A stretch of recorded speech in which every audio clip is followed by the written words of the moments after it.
Coat কলার umbrella কাট কুর্তি কাট করবার জন্য আমরা 3 মিটার কটন ফ্যাব্রিক নিয়েছি। 43 ইঞ্চ ওয়েট ফ্যাব্রিকটার 4 ফোল্ড অবস্থায় আমরা এখানে কুর্তিটার চলি পার্ট এবং স্লিভের জন্য ফ্যাব্রিক বার করে নিয়েছি।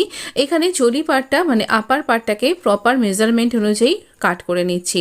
এটা মিডিয়াম সাইজের জন্য, আর প্রত্যেকটা মেজারমেন্ট আপনি স্ক্রিনে দেখতে পাচ্ছেন।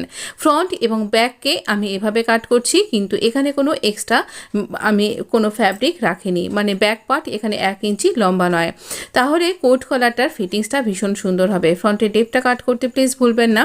এখানে আমি পকেট লাগিয়েছি, আর এবার আমরা এই ঘেরটাকে কাট করব। এই আমব্রেলা কাট কুর্তিতে সাইডে যদি দুটো পকেট থাকে তাহলে দেখতে অসাধারণ লাগবে আর ভীষণ ভালো লাগবে। এখানে ডাবল লেয়ার তৈরি করেছি।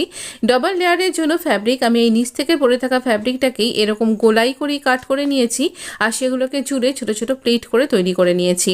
সেটা আমি এই ঘেরটা কমপ্লিট করে এখানে জুড়ে নিয়েছি। এখানে স্লিভের জন্য মার্ক করে একটা পাফ স্লিভ আমি কাট করছি। পাফের জন্য আমি এখানে 5 ইঞ্চি এক্সট্রা ফ্যাব্রিক পেয়েছি, আর এটাই এখান থেকে কাট করলাম। তাহলে এইভাবে কাট করলে কোনো ফ্যাব্রিক অপচয় হবে না, নষ্ট হবে না, সুন্দর আপনি ড্রেস তৈরি করতে পারবেন। পুরো ড্রেসটা এরকম দেখতে লাগছে। অ্যাটাচেবল ভিডিওতে ক্লিক করলে আপনি অবশ্যই কিন্তু পুরো ডিটেলিংয়ের সাথে কাটিং এর সাথে স্টিচিংটাও দেখতে পাবেন।